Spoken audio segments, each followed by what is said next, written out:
Mhm.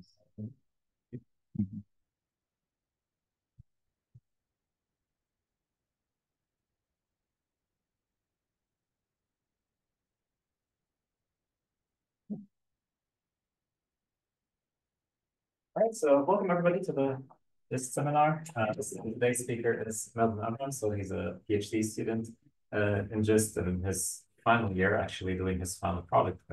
He's looking for participants, so if you have some time to participate in his study, please do that. He will be presenting his third PhD paper on privacy and augmented reality, which he presented in ISMAR some weeks ago.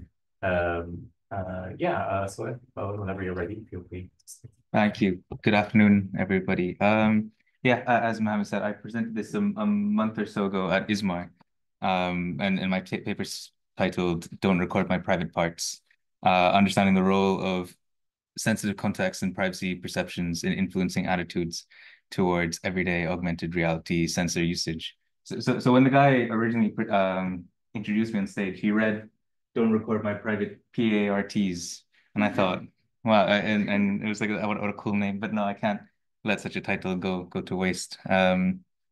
So just so we're all on the same page here, what am I even referring to when I say everyday augmented reality? So back currently we have these big bulky headsets. They're even referred to as ski goggles. Chunky. You're not expecting people to be wearing them outside. But we are seeing advancements in these technologies in where the actual form factor is becoming much smaller and they're becoming much more fashionable to wear. So when I'm referring to everyday augmented reality, I'm referring to glasses such as these, like the Meta Orion demo that we were presented, or the Ray-Ban glasses from the collab with Meta. The idea is that it's a future where people are wearing these AR headsets continuously and throughout most of their day. So this is very similar to how we're using smartphones right now. So to set the scene, there are some important factors and attributes to be aware of with these headsets. One of them being is that these headsets, they're equipped with what's called always-on sensors. But like the name says, they're continuously collecting information, they're processing data to augment the user's view, and they don't turn off. Um, these sensors in general, they have to be always on for capabilities such as SLAM tracking or even surface tracking, context awareness. These always-on sensors are fundamental for the headsets to work properly. This then becomes a problem because these headsets will see prolonged use throughout the day. People are going to be wearing these headsets in different contexts, different locations. You see here the bathroom, in the street, in an office, in your own bedroom. All of these different locations have different privacy requirements. And if you set your permission in one location, for example, outside, is it necessarily the same data access settings you would have in the bathroom or in the bedroom? And then finally, these headsets, they have an increased quality, quantity, and scope of data collection compared to other technologies such as smartphones today.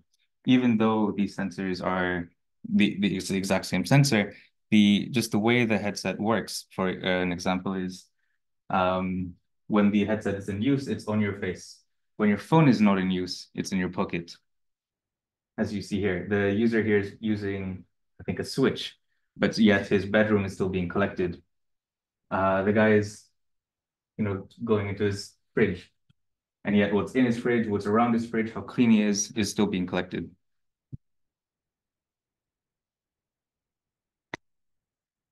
So what we did was we conducted a survey with the aim to find out which locations and scenarios people find private while wearing an AR headset. But then we also found out which sensors in particular should be limited or restricted within those privacy sensitive contexts. So our final data set here is made of 100 participants, and we collected 552 scenarios in total. So what we did is we collected more than just the location itself. We collected what they were doing in that location that made it sensitive. An example is a bathroom in itself is not a private place. I mean, we never have any catalogs for bathrooms in B&Q, for example. It's what's happening in the bathroom all of a sudden that makes it a very private location. So we took these locations and then we thematically grouped them into 7 context archetypes. This is what made the location sensitive. And the so it's what made them sensitive in the first place. So our survey started off pretty standard. The participants read the information sheet, consent form. Next, they were onboarded into what an AR headset is and the sensing capabilities of these headsets. This allowed all our participants to have the same baseline knowledge of what the headset can do and what type of information that can be collected. And then we collected their demographics and privacy attitudes. We then collected a baseline of how appropriate it was for data types that were derived from AR sensing capabilities to be collected in general, regardless of their location and context. We then asked the participants to suggest a sensitive location, a scenario within that location that makes it sensitive, and then rate how appropriate it was for the headset to be collecting the previous data types that we asked in that scenario. And then this repeated 3 times, a minimum of 3 times, but the option to provide more. So a lot of the data is in the paper. I'll go over a very high example overview of it. As you can see, the red is the baseline, the blue is all the sensitive locations combined. As you see here, and higher the number is more appropriate, lower the number is less. The red was always higher than the blue here. So obviously, in general, the user was more they were okay with the headset collecting more information on all of the different sensors, but obviously the scores did vary. Based on the sensor type, there were some that were more inappropriate than others, such as the body sensor was always more appropriate than the GPS. So we took these location scenarios and we formed these 7 sensitive context archetypes based on the thematic coding. As you can see here, the archetypes are modesty, home, presence of confidential information, rules prohibiting data collection, risk of data quantification, expectation of solitude, and being in an outdoor location. As you see, a lot of people put down modesty and under. This was the most present privacy issue people could come up with. And then we took those results and then we created this heat map of the appropriateness of certain data types being collected. So darker the color means less appropriate the data was to be collected. There's like I said, much more information in the paper. But people seem more concerned about the front camera, the microphone, and biometric data such as eye tracking and EEG. So I'll go through the actual locations now. So when we look at the modesty and nudity archetype, the most sensitive location here was the bathroom, which is not surprising, with the least appropriate sensor being the front camera or microphone. As you see, the participants mentioned locations such as in the toilet having a bath or a shower. They also mentioned that this data could be pretty embarrassing if captured. P66 then goes on to say that if the information was leaked, it could lead to blackmail or cyber bullying.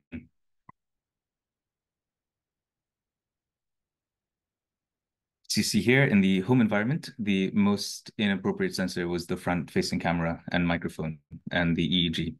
Participants shared the sentiment that there was more than just themselves that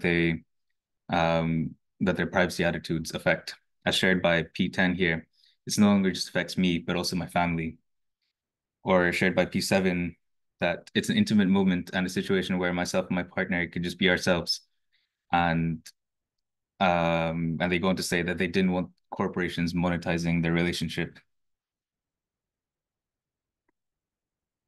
So in this one, in the confidential information archetype, the most reported location was the place of work. The main issues participants had was either breaking some laws or rules against sharing information that could be considered private. As you see here, what's captured on people's screens, the notes, and also HR or financial data. P6 here says that conversations between their colleagues, if disclosed, would break their personal relationships. So this is more than just the actual objects that were on the table that you might class your office, but also the hallways, the whole location.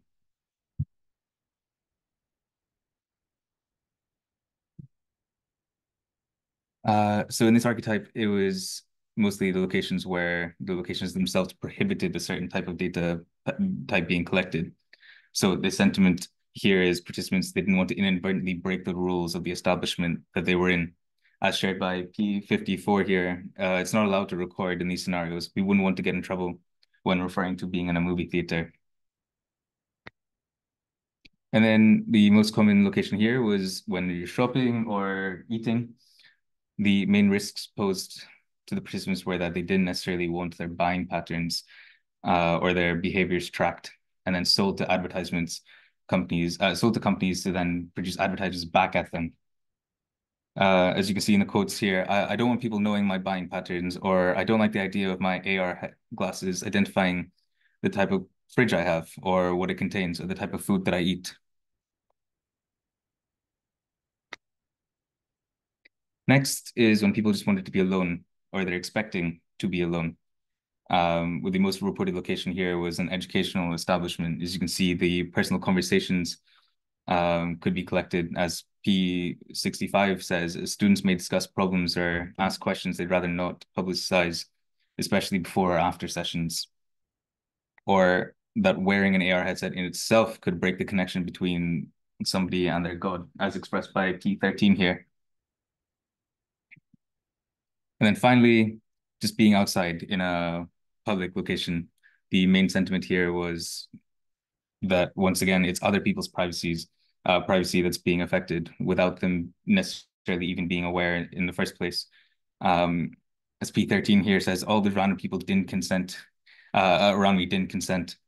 Our participants were also concerned that their own individual data when they're outside could be collected. So P8 here mentions a threat to their travel history can be collected. Ironically, I see this quite a lot in privacy conferences, and they talk about other people who didn't have consent, and then they always use photos of people who actually didn't consent to make the point. So where does this leave us? The first thing here is so obvious that our participants indicated that there are locations for one, that they would like certain data types not to be collected. But yet the burden can't be on the user to manually change these permissions every single time they enter a new location. If you even thought about how you came from your office to this room in itself, that was maybe what, 4 rooms you had to walk through, 4 different times you had to set your permissions. It's not usable. It's not even appropriate to suggest that this is the solution that the user has. And as I mentioned, the previous work shows that people don't actually reconfigure their permissions after their first set.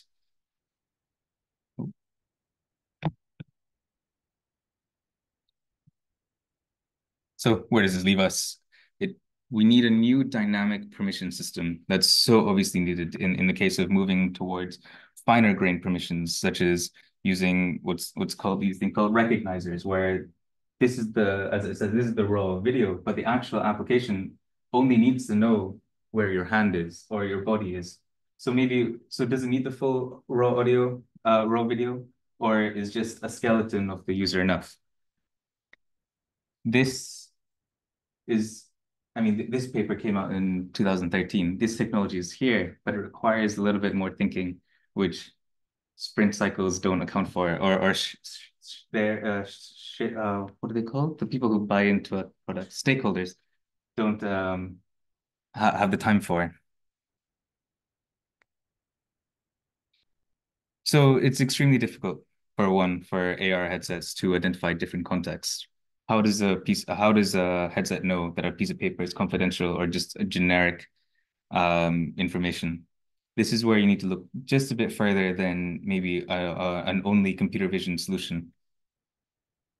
Maybe it's safer to assume all bits of paper when connected to a specific Wi-Fi signal or in a specific location should be in general classes confidential. Or what if you're on a beach and the headset uses the outdoor archetype? But as soon as the headset spots that you're on a nudist beach, then maybe it changes to your the more conservative modesty and nudity archetype. So the obvious thing is our list of archetypes here, they're not complete. There are many, many more archetypes that exist. that we don't present. And a lot of these archetypes change and differ around the world based on cultural differences.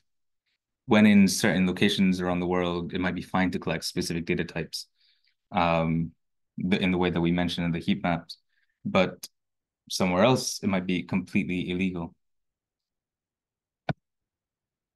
So these are my key takeaways. Number one is that there are locations and contexts where people want their headset not to be collecting certain types of data or information about them, others around them, or the space that they're in. Two, we provided a list of archetypes which contain locations that make those locations sensitive in the first place, along with the sensors that should be limited within those archetypes.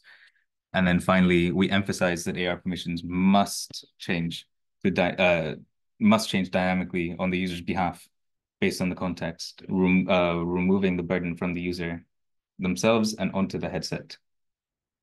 Thank you.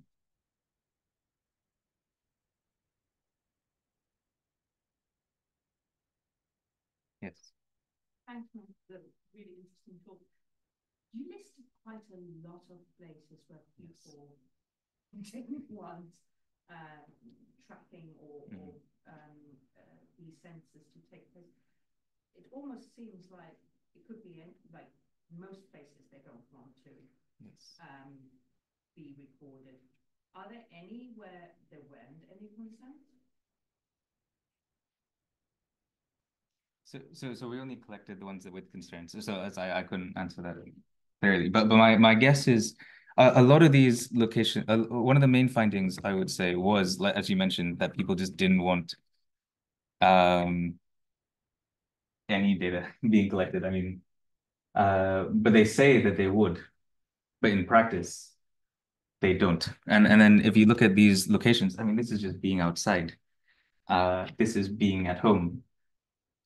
Yeah, I mean, in between being at home and being outside, what does that leave? And at work, right? You know.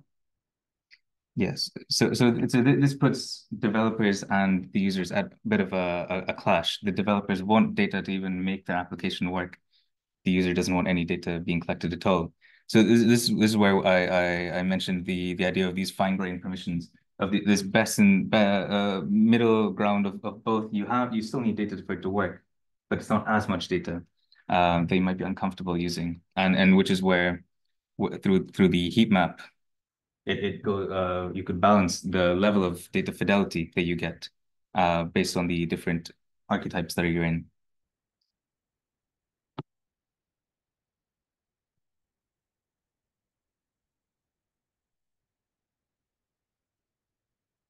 So was the server distributed only in the UK or? No, so it was distributed on through like Reddit, through Twitter, through LinkedIn. So we had quite a lot of people from the US, from the UK, mainland Europe, but we did get one or two people from Asia, and then some people in the Middle East. Yeah, because the cultural contexts may largely affect. Yes, absolutely. I completely agree. For example, I mean, it's just an example on the eye tracking data. You can get quite a lot of information from eye tracking, such as sexual orientation. If you're in a country that where it's illegal to like people of the same sex as yourself, this is a very dangerous thing to be on. Yeah. And maybe in those countries this would be only on if you need it, or you only collect specific. You don't get to see the heat map of where people are looking at, but just where they're looking in terms of the application and nowhere outside.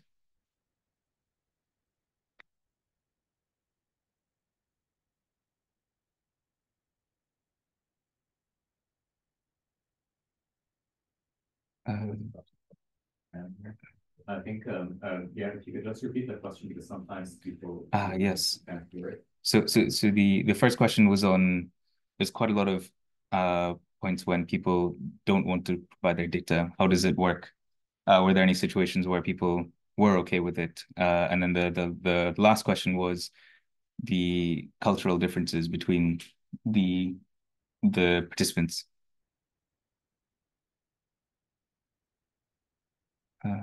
And so you had a question. You said that EEG was the least appropriate sensor when people want solitude. I was wondering, do you have any more data behind that? Why people thought EEG particularly was not wanted when they were solitude?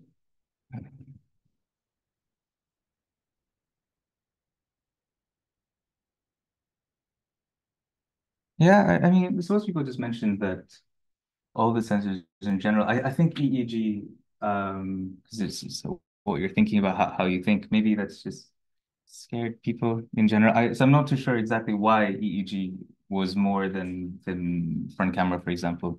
But the data shows quite almost all the sensors here were quite close in terms of what people didn't want to collect. Sorry, I don't know if I repeated that question. It was why was EEG the least appropriate in this archetype? It really is if you're it's an insight into what we're thinking about and what you're trying to do. I think so. I think it probably has an attribute to this. I mean, they really wanted to be alone, I guess. They wanted nothing collected, not what they're thinking, not what they're doing, not what they're saying, not where they are. I guess, yeah, if you feel like you're mostly, I guess if your activity is mostly internal, at that point, EEG is the main sensor which might capture what you're doing. Like if you're not using a device or having a poke around, those sensors are less problematic. It's now what sensors are monitoring what I'm doing. And I guess EEG is even like creating something. Yeah, I absolutely agree with you there.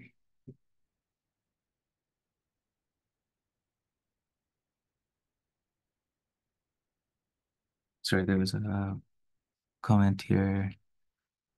Users win, they have lawyers. I agree, but does the the regular user time, I would say, even know what rights they have? I feel like we, like people in this room, in this call, we have an idea because we're around it a lot more. My mom has no idea that you can't collect data without asking specifically for it, and you can only collect that bit of data and nothing more. And then okay, and then another reference to some work. Okay. Just follow up on that thing. Generational differences. So did you find, for example, that older people might want some data accessed in certain locations, but others, like younger people, might be a bit more open to sharing some of their data? I would assume, like judging by how they use their phones. So do you think that generalizes to AR as well? Or do you think that, age doesn't really matter so much when it comes to AR? So the question was, does the age matter in terms of the how much data is being collected? There was an implication that if you're older, you might want less data, and if you're younger, you might be okay with more data being collected. So I don't think we analyze based on age here, but my thinking would be it might just come down to how aware you are. I don't think it has anything to do with like your age per se. I would say so. Here's the story. My sister, and when she was in high school, the school's Wi-Fi blocked YouTube, so the whole year downloaded this free VPN, and then sent all their traffic to a random server in Russia, and then back to them. And then a year later, I found out, and I explained what was actually happening. That it's not just a quick way to get to YouTube. And that was just down to, I'm sure she's never heard of a VPN at that age. I think that was more awareness. And then with older adults, so during my final year in my undergrad, I did my project with older adults and looked at their security attitudes. A lot of them were very wary of anything that require asked data. So some of them mentioned that they were in the middle of making a Facebook account and then stopped midway because it was just asking too much information. I mean, we know that it's not the end of the world giving Facebook the information to make an account, but that's because we know what may or may not happen with that data at the other end. But for this person, she thought of it as the worst thing ever that they're asking for your email address, the date she was born. Why would you ever need to know my age? Well, it's for the age of verification. This prove they're more than 18, but to them, they didn't see it like that. But Yeah. I think so. I think this is a bit interesting because is creating a Facebook account on a PC or using your phone every day, does that? So my question is, how much of your everyday current phone or PC use generalized to augmented reality? Because I think AR feels a bit more personal because you're actually wearing the device like a pair of glasses. So do you think that what we do on our phones today, actually, in terms of data privacy, how much does it generalize to future AR? Yeah. So I agree with you. So the question was how much does our mobile phone privacy attitudes generalize to AR? I would say so. A lot of my PhD is showing that you can't use mobile phone solutions in an AR context. An example of this is when you download an application, you get given a permission on your phone. You get given a prompt saying, would you like to allow or deny? Or you can go a bit further. It says allow like just this once. So for that session, allow or deny. When you're in everyday AR, these sessions, they're not meant to end. They're continuously going. So allow at this session just becomes allow. So that's one problem. As I mentioned here, you on your mobile phone, you set your permission once, and then you're expected to change them again. But now you're in multiple different locations where it makes a difference if your camera is on or not on. So it doesn't work then. You can only provide in mobile phones, you can only provide full data access or none at all. Shown here, maybe some data access instead of all data access is probably a better solution. So there's quite a lot of points where I would say what we do currently on mobile phones don't translate over to AR or shouldn't translate over to AR. What's kind of follow to that? Would you think like could be an inverse of some of the AR stuff should translate to phones? Because on the slide you had about people with their groceries. Yes. Like you've got all these apps like Tesco, Vodka, and Little Plus. They all track what you're buying, when you're buying, what your shopping habits are already. If that information's already been gathered, what difference does it make if your AR gathers it? I think. So, I okay. don't know if I don't mention that. No. So the question was, does any of it work the other way around? Should we use some of the AR solutions we're coming up with here on mobile phones? Because, for example, you have a bunch of like loyalty cards on your phone, and the companies already know your buying habits. I would say, in terms of that, so yeah, I agree that companies know a lot more about us than we maybe know about us. In terms of the other way around, currently the data is with individual people who are requesting it. Tesco only knows what I buy in Tesco. Sainsbury's knows only where I spend in Sainsbury's. I would say this way around, the headset knows what you spent at Tesco. The headset knows how long you looked at an advertisement, how long you were in Sainsbury's, what you looked at while walking through a shopping center. I would say the problem is much bigger scale. Instead of a bunch of little people, it's a big centralized the headset in general that you're trying to solve. I don't see why it wouldn't work the other way around. I don't necessarily see it working though the other way around, where I feel like it's way too many mental models that for a participant to have every single time they open an app. But that's just because we don't have a way of demonstrating this or explaining this or visualizing this to a user. I wouldn't say a straight move A into B is the solution without some sort of transition.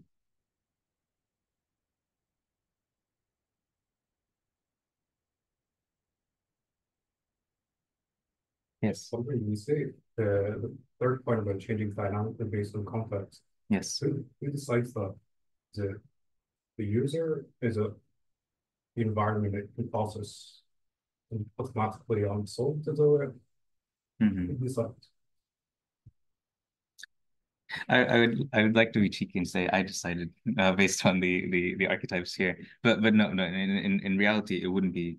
I would say it comes down to the headsets in themselves and the providers who produce these headsets to be providing private and secure technologies for people to use. I but like I mentioned, there's all these situations where a specific context only occurs to you in this one time, and it doesn't make sense for Meta, for example, to make these headsets and think, okay, well, what is this? What does one in every 5,000 people go through, instead of the thing that all 5,000 go through? I I think this is where we need another step of you need a way of adding these archetypes on the fly as they happen. So one of the comments I got afterwards was, what if you had a way of let's say an archetype just formed, some LLM, not LLM, some model found that this could be private, and then it shows you that footage back to you and then asks, do you want to add this into your log of archetypes? And then it shows you its suggested sensor modifications. I would say maybe that is the way forward. All right. From here. Yeah, that's very interesting. And but just another follow-up when you said processing happening on the headset. So is that all happening locally or several times? So I forgot to mention the first question was who decides the archetypes that the headsets do, and the second question was where exactly does the processing happen? I would like to say on the headset because then no one else sees it. But then these headsets become very expensive. They become it's a lot of computational power. Battery length is becomes an issue then. I I don't know. So this is where I would love to say on the headset, but I know it's not a very practical solution. Obviously more that could be computed on a cloud server somewhere else. Cheaper the headset can be because it has less components, and then the headset manufacturer makes more, has more buys. Yeah, I would like to say on the headset, but I know it's not very reasonable. So thank you.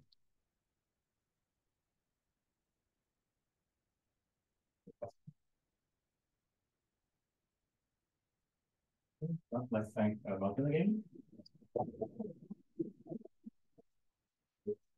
Let's say again, thank you, Melvin, for stepping in for today's seminar. We have another speaker lined up and he couldn't make it. So yeah, that is also why the announcement came into place. Apologies for this. But yeah. So again, thank you all for attending, and our next seminar is in 2 weeks.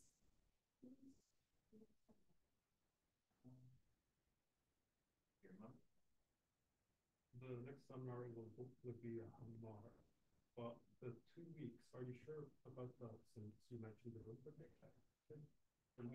Oh yeah, so the next one is the 12th of December, sorry, will be on my end. So in 2 weeks, the room is not available, so that's why we're